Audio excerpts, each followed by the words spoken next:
you, Willis. Nice to see you.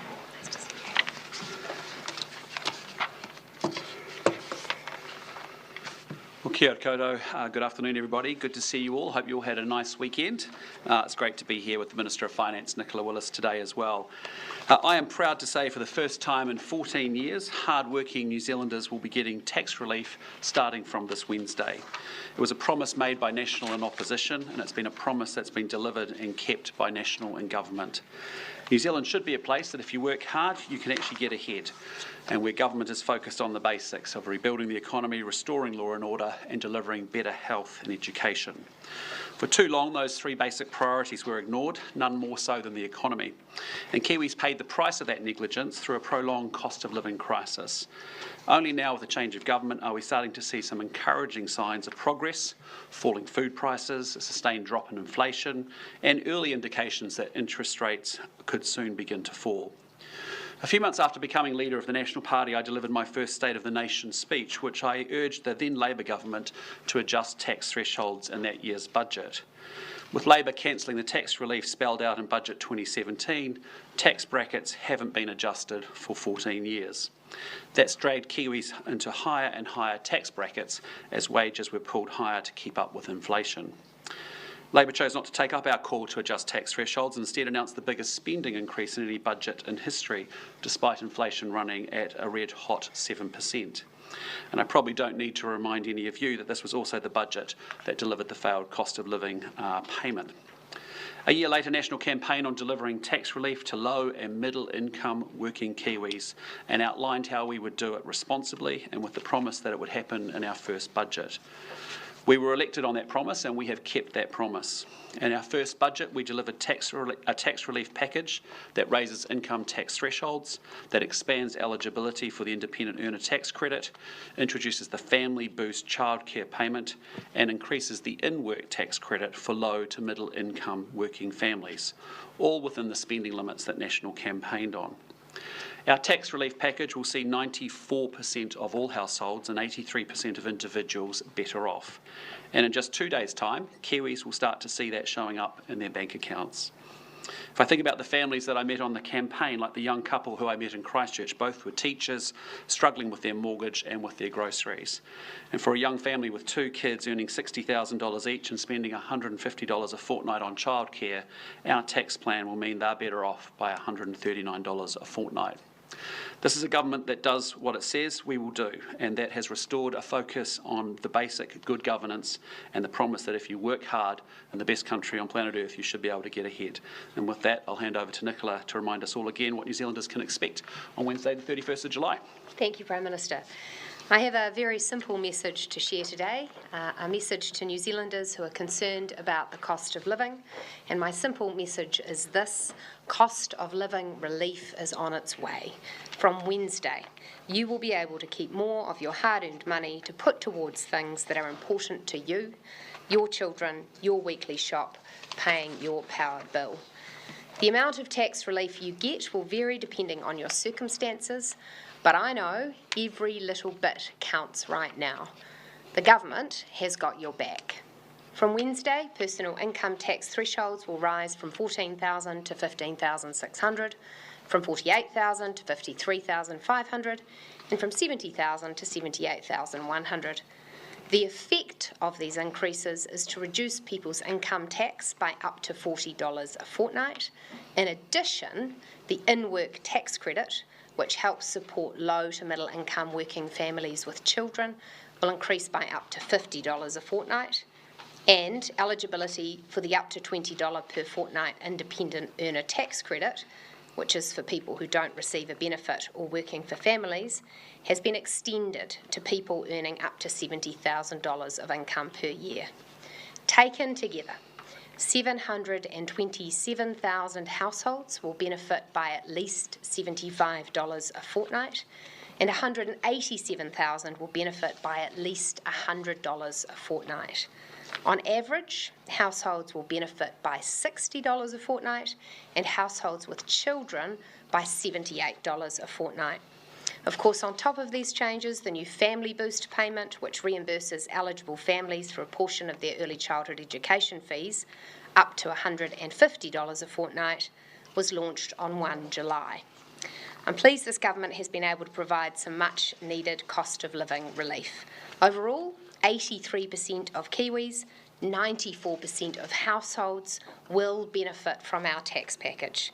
I'd encourage New Zealanders who haven't already done so, and over 500,000 people already have, up to 540,000, to go to budget.govt.nz and check out the tax calculator to find out how much tax relief they will get based on their personal and family circumstances.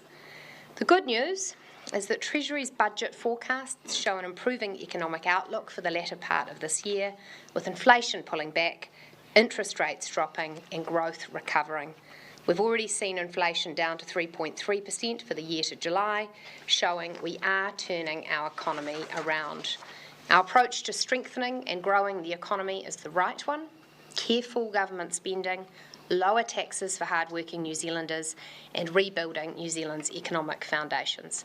We're committed to rebuilding our economy so that workers, businesses and families can get ahead once more. Back to you, PM. Well, thank you, Nicola. Look, just this week in the House, we're going to be passing the third reading of the Local Government Amendment Bill, and then we'll progress to further stages of the gang legislation. Wednesday will be a Members' Day, and with that, we're happy to take any questions you may have. Prime Minister, in the past, the Reserve Bank Governor, Adrian Orr, has talked about how monetary policy needs friends on the fiscal side. Now, you'll argue today that they found a fiscal friend. Have they what? Yeah, sure. But is the Reserve Bank doing enough here, in your opinion, when it comes to the cost of living? Well, look, I mean, we respect the independence of the Reserve Bank, but the premise of economics for us has been really simple, and we've talked about this for a number of years. Government spending up 84%, drove domestic inflation, drove interest rates up, slowed our economy down, has created risk of rising unemployment. So what we've been doing is working on the root cause of the problem, making sure we actually do have good fiscal discipline in place. That's why you've seen us work incredibly hard on reprioritising savings in the last budget, while also protecting frontline services and delivering tax relief. It's been encouraging for us to see inflation down at 3.3%. We want it to go below 3%, and then we are expecting interest rates to drop very quickly. Yeah, Nicola Willis, you said that the government has got your back. Do you think the Reserve Bank has our back too, or is it time for them to start dropping rates now? Well, I know New Zealanders want to see interest rates dropping. Our role as the government is to set up the conditions that will allow the Reserve Bank to do that. And with inflation coming down and the government taking its pedal off the big spending we've seen in recent years, we've set up the conditions that should allow the Reserve Bank to cut rates. Would you like to see them cut before the end of the year? Look, that's an independent decision for the Reserve Bank Governor, but I've been up and down this country, and there are a lot of New Zealanders who are looking for those rates to come down. Is it? Sorry, Luke, and then I'll come to does it sort of chafe at you at all, the fact that obviously the tax cuts coming in the next few days, but for a lot of people around the country and here in Wellington, most of that's just going to be gobbled up by council rates, which of course adds to inflation, and which... Well, look, our message to councils has been consistent. We expect them to do exactly what we're doing here in central government, which is to control their spending, to deliver on the basics brilliantly, to focus on the must-do, not the nice-to-do, and to make sure they're making good choices with the money that they're entrusted with as well. So, we've got work to do in the way we partner with local government. You will have seen that, for example, where Auckland, I think, was facing like a 25% rate increase, and it ended up being about a 7% because we worked out how to do three waters in a good construct that enabled different entities to be created that actually then gave back $800 million to the council there to spend on infrastructure projects as they see fit. So we're expecting councils to play their part, which is to get on top of their fiscal situations, and exactly the same responsibility that central government has and what we're doing. Do you consider this to be a down payment on further tax relief later in the term? Well, as we've said consistently, we'll periodically look at our tax settings, but right now, to be able to announce tax relief to 94% of households across New Zealand in the way that we campaigned on, I think is what we're focused on. I want every New Zealander to be aware of it. Did Health New Zealand ask for more money than they got in the budget? The amount of funding that we gave Health New Zealand in the budget was consistent with the advice we received about what would be needed to meet their cost pressures. In fact, Treasury advised me that we could give them a lower amount of cost pressure funding, given the inflation trajectory and how that's come down. We opted to stick to the commitment we made in our fiscal plan and the amount of funding that was in that plan. Health New Zealand didn't present a number for population pressure that was higher than what you budgeted. in the election? The advice that I received was that the amount of funding that we gave was the appropriate amount of funding. Just quite specifically, did Health New Zealand ask for more? Did they put in a budget bid that was higher than what you gave them? Well, look, the way that it works is Health New Zealand make a proposal through to Treasury and Treasury assess it. Treasury's assessment was that we could give less funding than we had campaigned on. I made a deliberate decision that we would stick to the number we campaigned on because it was my view that was a commitment to New Zealanders. Why are we in a situation where hospitals are having to close overnight because they don't have enough staff?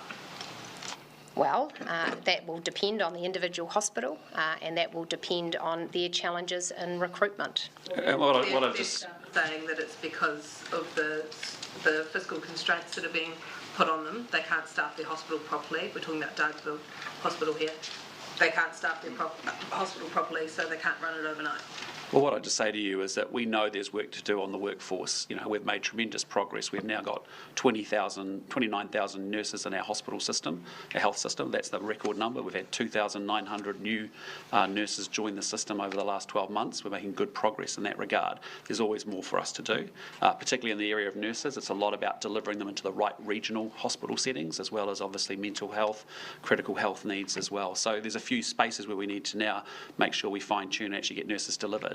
But, you know, we are continuing to hire frontline workers and will continue to do so. But what do you say to the staff there who say that it's due to fiscal constraints that they can't staff their hospital and therefore the people of Dargaville are without a hospital overnight? Well, what I'd just say to you is that this is a healthcare system that spends almost $30 billion a year. It's had a $16.7 billion increase in the healthcare budget since the budget, more than what the previous Labor government was planning to put into based off its fiscal plan, and also a government that's backed up Pharmac in a big way with new cancer drugs and other things. So we know there's always more for us to do in the healthcare space, but I'd just say to you, I think we're taking action pretty quickly. We've got clear healthcare targets to focus the system. We've got big efforts underway to continue recruitment for frontline workers, particularly doctors and nurses, and we've increased the level of funding. Now we're making sure we've actually built out a really fantastic, high-performing organisation so that every dollar that goes in actually delivers the outcomes we want to see. Does it sit comfortably with you, though, that Dargaville Hospital has a telehealth person responding to emergency needs for people who are coming in?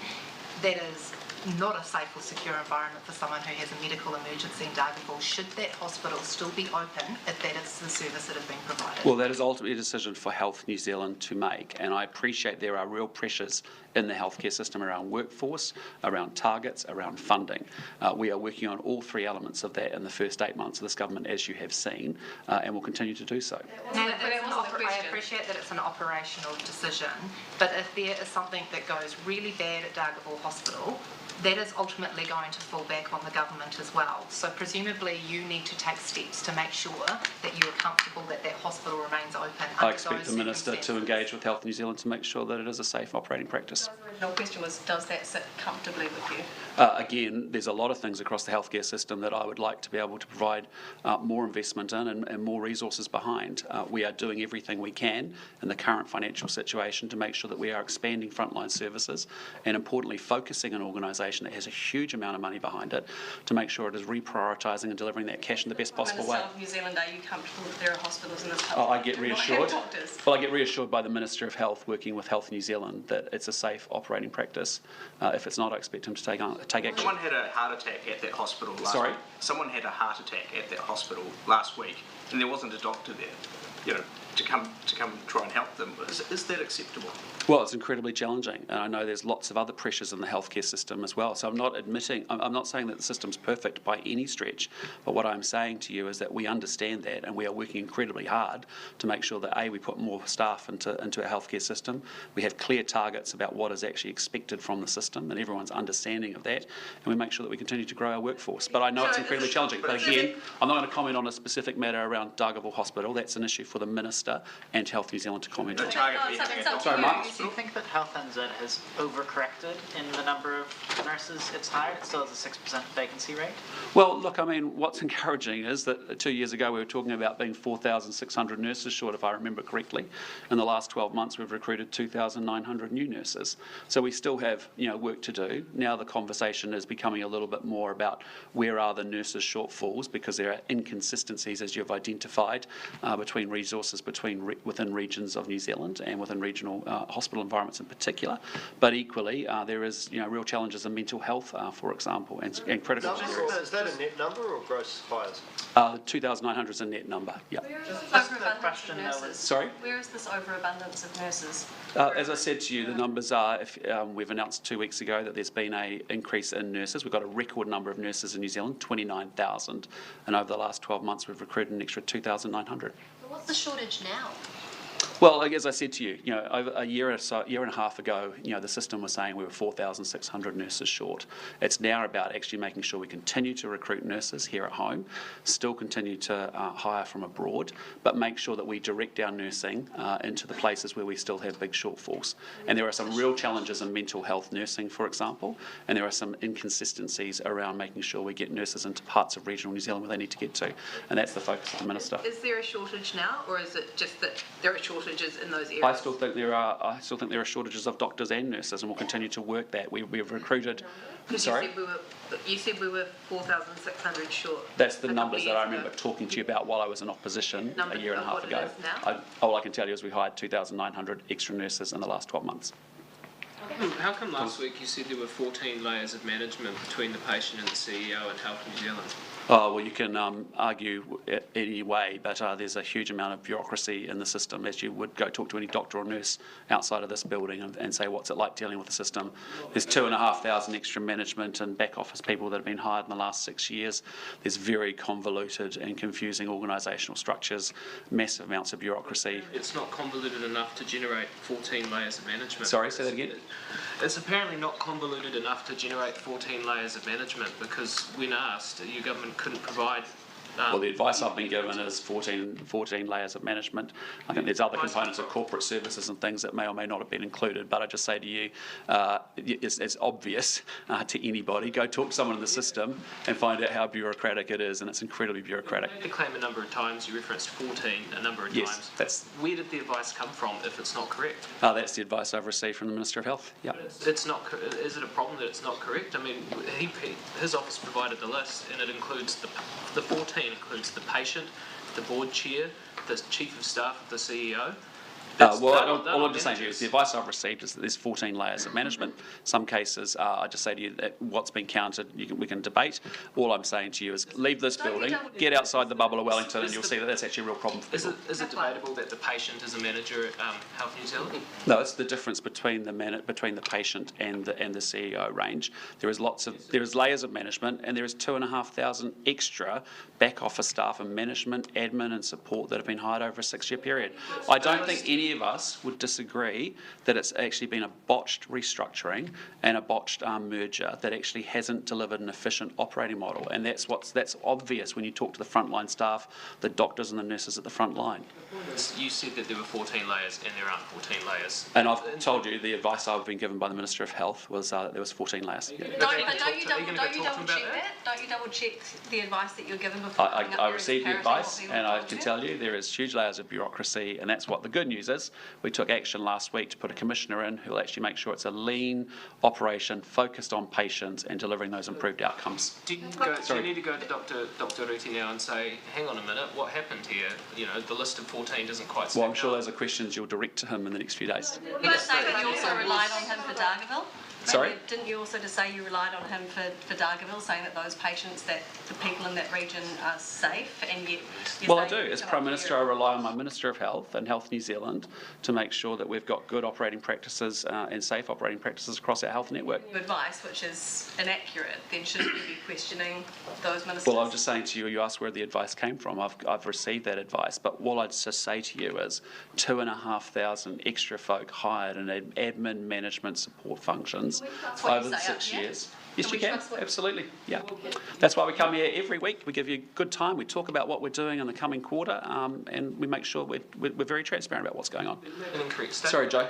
Nicola, can you just speak a little bit to what information you had leading into the budget in terms of the health situation? Because if you look at the Health New Zealand quarterly performance report up until 31st of March 2024, it talks quite specifically on page 47 about the operating result for the month of March was $196 million surplus, which was $220 million favourable to budget.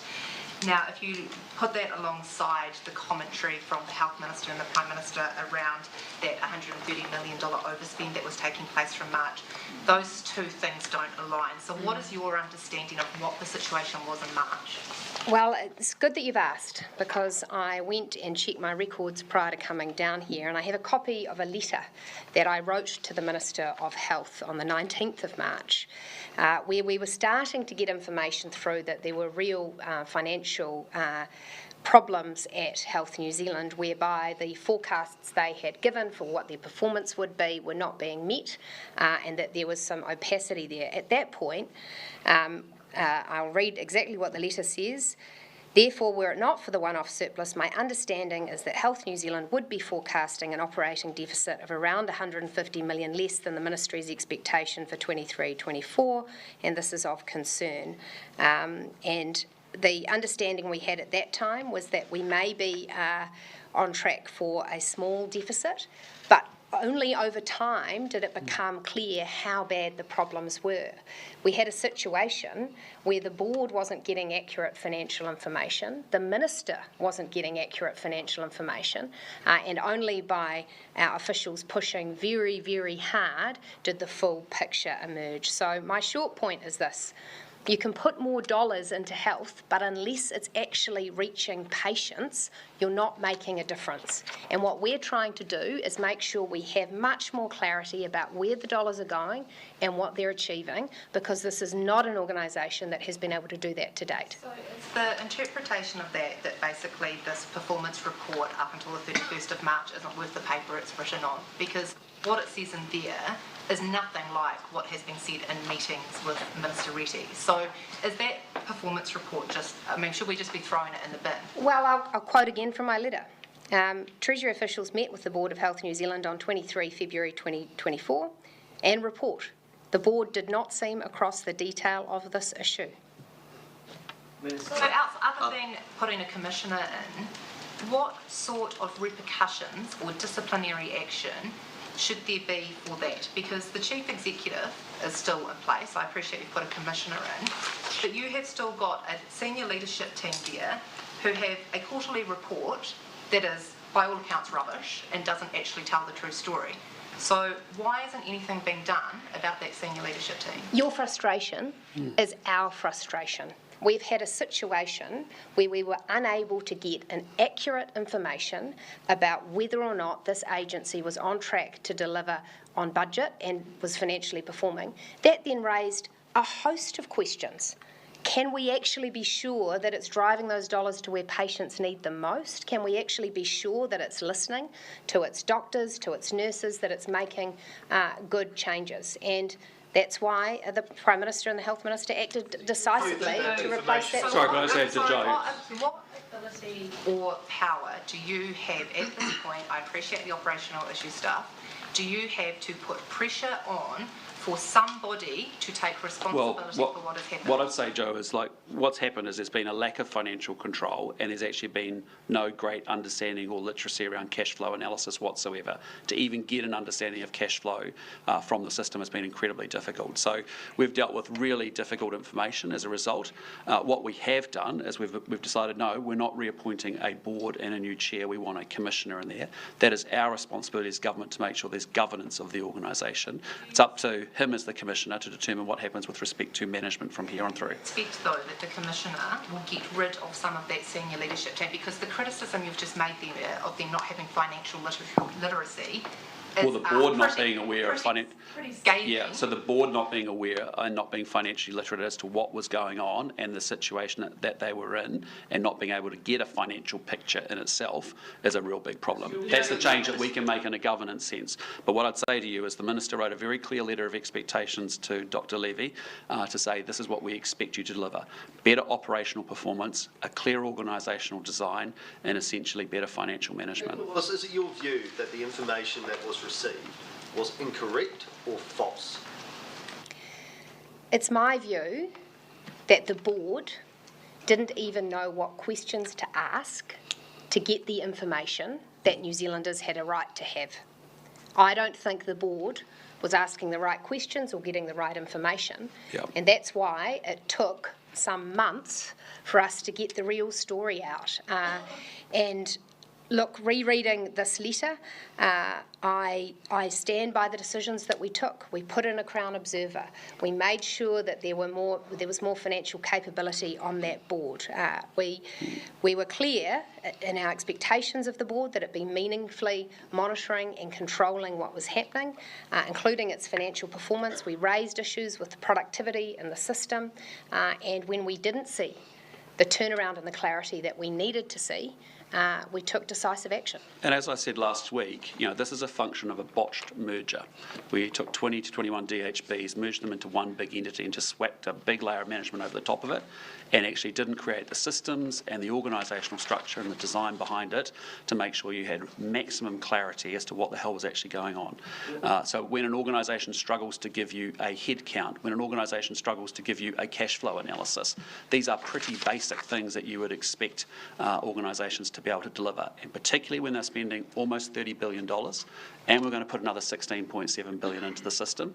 We need to make sure we've got a really high-performing system so that that money can be worked incredibly hard to get the health outcomes, the 5 health outcomes that we're after for New Zealanders. Who's the onus on those? Is it on the ELT to be forthcoming with that stuff, or is it on the board to be asking the right questions, as you say, Minister?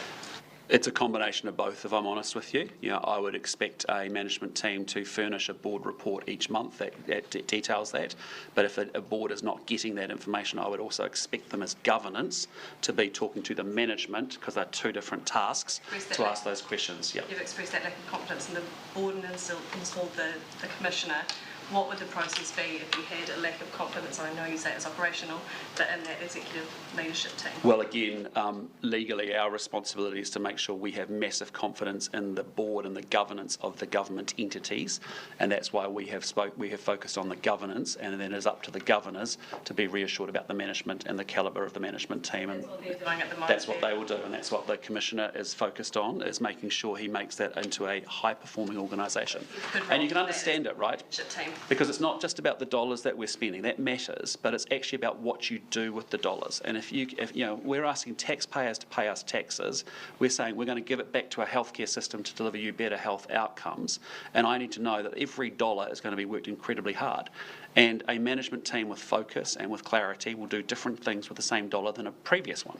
And so we're expecting the Commissioner, and that's why we've given a very clear letter of expectations to say, protect the frontline services, but make this, for goodness sake, a high-performing organisation, because we cannot be in a situation where we don't know whether you're making a deficit or a surplus every single month. We expect every organisation across the public service to know their numbers and to know their organisations and to deliver outcomes. It's very simple. The DHB system, there was monthly indication. Sorry, Jo. Has the Commissioner given any indication to the Minister that he will roll?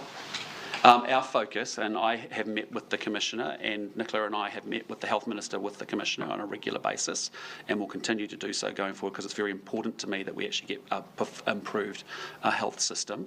But his focus right now is on making sure we get good clarity as to where things actually are, and then obviously to move through the issues that we've laid up in the letter of expectations. Everything you've said, though, there's a very high likelihood that the Chief Executive and other members of the executive leadership team could go. Those are decisions for the Commissioner. Isn't it? It's like well, everything's on the table because I want a high-performing organisation. I'm not prepared to spend $30 billion of taxpayers' money, plus the extra money that we've flooded in through the budget, $16.7 billion, and tip it into an organisation that's not going to deliver improved outcomes for New Zealanders. That's as simple as it gets. And so when an organisation's not working, better to make the tough call and make the intervention that we made last week to get it sorted. You've just laid part of the blame at the feet of that executive leadership. I'm saying it's an underperforming organisation. I've changed the bit that I can change. I've stepped it up from just replacing a chair and a board to actually putting a commissioner in with some deputy commissioners, and they have the power and the ability to be incredibly nimble, incredibly agile to fix things fast. Under the DHB system, they did monthly public financial reporting. Should Health New Zealand be doing the same? Well, yes, so part of the problem, again, I'm sorry I'm getting into the details with you, but if you look at it, there were 21 DHBs that previously existed that did their own thing, right? Own workforce planning, own accounts payable, own revenue cash flow projections, I presume. None of that has been integrated. So, despite a massive restructure for the last few years in the back of COVID, Health New Zealand, the quality of what you do and how you manage things really matters. And the bottom line is that's why I say it was a bad merger in the sense of they didn't bring it together as a single organisation. And that's what we're having to do now. And we want to do it fast because we're trying to change the wheels while we're driving. That's important because we're not here to spend months and months doing restructuring. We want it really clear. And immediately within the first week, you've seen us say we need to see things in 4 mega regional groups.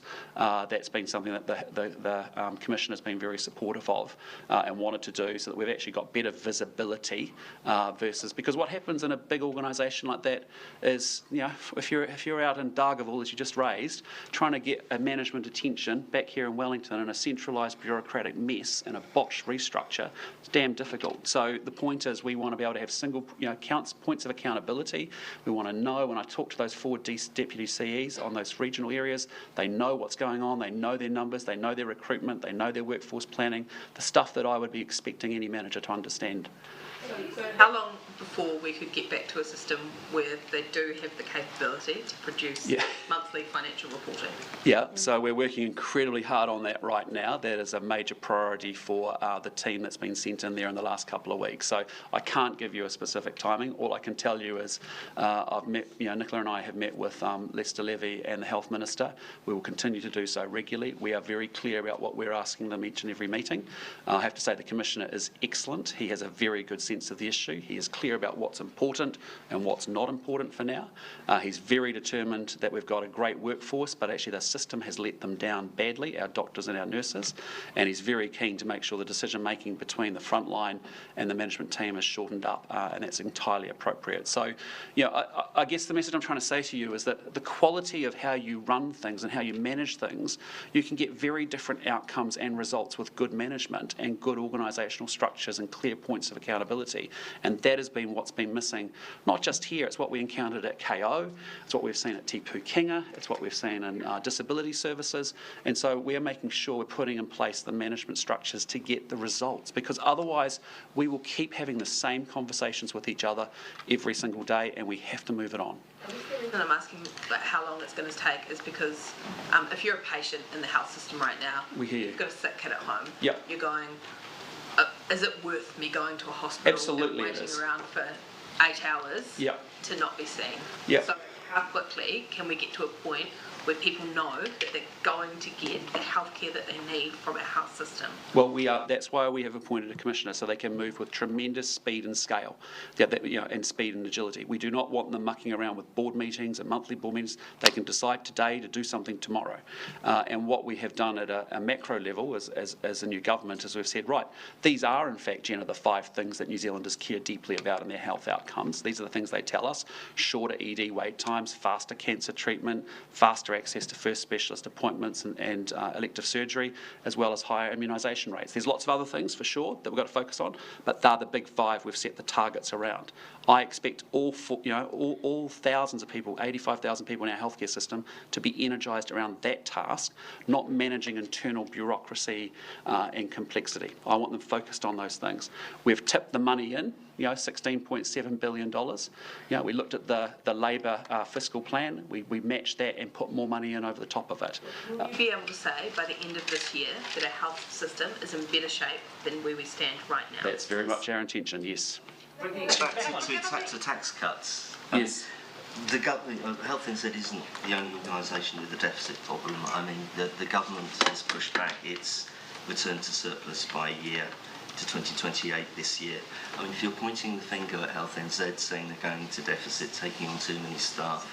No, I'm not saying that. I'm just saying that built a very poorly performing organisation that we want improved. And it's not the staff that's the problem, it's the actual system that's the problem. Okay, but couldn't they point the finger back saying, in a year when you're pushing back the return to surplus by a year, another year in deficit, you're announcing tax cuts? I mean, no disrespect, but good governments can actually deliver tax relief to New Zealanders after 14 years.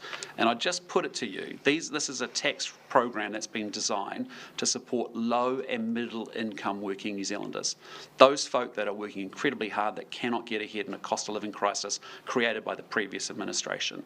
So we are proud to deliver tax relief, and we can do it. And it's actually done sensibly and responsibly after 14 years of not adjusting any tax thresholds in this country. So I would greatly appreciate and expect that I will see the Labour Party, the Green Party and the union movement support this package, because we are supporting working New Zealanders with it. The second thing I'd say to you is we have prioritised savings, as you know, over in excess of $20 billion, and we've made sure that we put that money straight where we said we'd put it, into health, into education and into law and order. And then we've created the conditions for future growth with respect to infrastructure and capital allowances going forward. So, you know, we inherited a mess. I think we did an exceptionally good job, and Nicola deserves tremendous credit for actually putting a budget together that actually could do all of those things at the same time. Affordable. And it is affordable. Says, it is affordable because it's fully funded. If it isn't affordable, and as the Finance Minister says, the economy is about to improve, why is it a one-off? Sorry, what's a one-off? It's not, let me tell you, that tax relief, it's coming next fortnight, the fortnight after that, and for the years ahead of you. So it's not a one-off. The tax relief New Zealanders get on Wednesday, it's going to keep coming. And these adjustments of taxpayers with inflation, it just seems to be... And we've said that we would periodically review them in the term of a given government. Yep. And that's a hell of a better commitment than what we saw from the previous crowd in 6 years, giving no tax relief. Finance Minister previously said that that's all of the tax relief for this term. My point is that the tax relief that New Zealanders are going to feel in their income, that boost to their income, that's not just for a fortnight or a month. It's permanent. Tax relief's permanent. Bringing you back to, I think it was budget day, you said that you would not be doing any more tax cuts this term, is that correct? That remains the case. Yes. So why are you now saying that you might period it? Well, we have periodically reviewed it in this term by introducing this tax threshold adjustment that you're seeing on Wednesday. When we get to the next term and the term after that, we'll look at that each period. But the question is, if inflation, if everything picks up again, why would you not just fix it on an annual basis? If people are going to continue losing their money to bracket creep, why would you not fix that on because an our annual commitment through our coalition agreements is that we will look at it in any given term. We've looked at it now by doing the tax adjustments in the first budget. We'll look at it again in our next term, and we'll look at it in the term after that. The argument that it's affordable falls over. Sorry? The argument that it's affordable falls over. No. Why does it fall over? Because you're saying it's affordable now, but it's never affordable in future. No, we're not saying that. We're just saying that we will periodically review our inflation, we'll periodically review our tax thresholds in light of any given level of inflation in the future in a period over the course of a term of government. That's a pretty good commitment in terms of what we've seen over the last 14 years where there has not been a single adjustment in a tax threshold. And you've seen us talk very strongly about it from opposition. We've now delivered exactly what we said we would do and what we campaigned on. And New Zealanders, when you think 94% of Kiwis, households are going to be better off at a time when they're doing it really tough, I'm really proud of it. Prime Minister, at what point would you anticipate any changes, if any at all, would come or would be made by the Commissioner to Health NZ's senior leadership team? That'll be up for him to determine. He is fully empowered. We have given him the powers of Commissioner so that he can move with great speed and agility to be able to drive any changes necessary to get what we've asked for in our letter of expectations. Better financial management, better operational and clinical outcomes, and an organisational model that will deliver and not be bureaucratic. So you're saying everything's on the table though, so has there been any conversations around when or whether you have any expectations? No, I can tell you they're working incredibly hard every day. The first few weeks have just been literally. Remember, it was just last week we announced it. Just getting understanding exactly what's going on, and they are getting very clear about that. Cash flow reporting is starting to be prepared for the first time. The Reserve Bank recognises. Sorry. The Reserve Bank recognises that the government's reduced spending will lower demand, but it also says that the positive impact of tax cuts on private spending is yet to occur and is more uncertain. So do you accept that there's a risk that interest rate cuts might be delayed because of the tax cuts, or the interest rate cuts might not be as aggressive as would otherwise be the case? No, because the consistent advice I have had from our economic advisors, the Treasury, is that tax relief funded the way we have funded it, which is through savings and reprioritisation, is disinflationary rather than inflationary. And I can explain that, which is that these were dollars that would otherwise have gone into government agencies and they would have definitely been spent.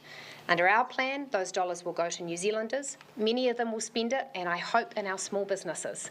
But some of those dollars will be saved or used to pay down debt, which means that overall this tax package is disinflationary. The Reserve Bank says it's uncertain, so, and they are the people who are setting the interest rates. So if they say it's uncertain, surely there is a risk that this could slow the easing of monetary policy. Well, I'm very certain about the way that we are funding our tax package and its effects, and for the Reserve Bank, they should comment on their own statements, not me. Just on that explanation. Sorry, Mark. Sorry, come down here. You received a piece of advice from Treasury titled The Inflationary Impact of the Tax Package. That hasn't been released, despite people asking for it. Would you be willing to release that? I'm looking forward to releasing it as part of the proactive release of budget documents, and it basically sets out the case I've just put to you. Just on that explanation you've made here, Minister, you're putting the counterfactual as you win the election and you don't do tax cuts, but you continue the same government spending as Labour. Is that a realistic counterfactual? Would you not have still got rid of Lake Onslow and cut waste in the public sector? Absolutely. If you're telling me that the Labour government were looking to take billions of dollars of wasteful spending out of the public service, that the Labour government were looking to do full cost recovery for immigration levies, that the Labour government were going to stop the wasteful spending that we've stopped, then sell me another one, because that's not the case. We stopped things we did a deal with New Zealanders. We said, we're going to stop some of this wasteful stuff so that you can get more dollars in your back pocket. It would have been against the deal to say, look, we're going to stop all of that stuff, but we've decided not to give you any dollars in your pocket. That wasn't the deal we did. Can't you just use it to pay down the deficit, return to a surplus more quickly? There are other options here besides cutting the spending and having to send it to tax cuts, right? We had the choice to break our promise. I'm glad we didn't. Another commissioner, how long until we get a new public service commissioner? That process is progressing well, and we will have announcements to make to you in due course. Is it progressing well though? I mean, it's taken more than 140 days since the job application closed. No, we want to get the right person in the role. That's a really important job. We've got a big reform of the public sector, that we're focused on. We want delivery out of the system, and we need to find the right individual to do that. But we're in the process, and it's working well. It's difficult to find the right person because there, are different views among the governing parties about who it should be.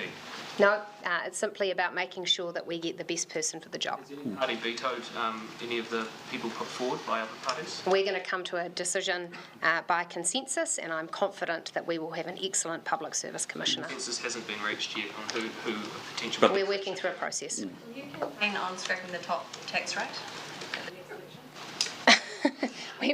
We haven't had that conversation, and we actually are focusing on what we've got to do in the next 13 weeks. Something you still believe in doing, though? Well, it's a thing that you'll notice that we have not, when we talked about this in the State of the Nation, we talked about cancelling the 39% rate. We've left that in place, and that's what we went to the election with as well. It's not something at the moment. We are focused on making sure we get delivery out of the public spending that's taking place, and we get these outcomes in place. It hasn't been a conversation within the government. Can you just clarify your position on fiscal drag? Do you see that as being a feature or a flaw in our tax system? And if you see it as a flaw, why not commit to indexing every 3 years? Look, I see it as a flaw in the tax system when you have a big spending government in charge, like we saw with the last government, who had enormous amounts of fiscal drag through very high levels of inflation, and they spent a lot. So our commitment is to be responsible economic managers. We've said that we want to get the books back into surplus so we can be paying down debt.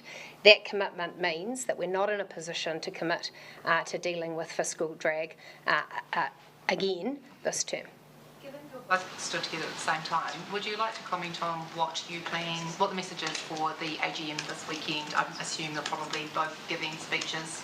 What's the message to National Party members this weekend? Oh, look, it's a government focused on action and delivery. That's what New Zealand has put us in government to do, and that's what we're continuing to do. And we've done a lot in a short period of time. We've got a lot more to do. But again, the mantra and the message will remain unchanged. We are here to turn the country around. We're here to get it back on track. We're here to do that by rebuilding the economy so we kill inflation and lower the cost of living. living, and importantly put in place the conditions for future growth, because we've got a great country with huge potential and we've got to make sure we do that. We are restoring law and order. You're seeing us take a number of actions, and a number of actions coming into law this quarter, and we are importantly delivering better health and education. And you think about our focus on health and education. So we've been incredibly disciplined to say that those things are the things that matter most to New Zealanders right here, right now, and that pathway will continue. Okay, team, thank you very much. Appreciate your time.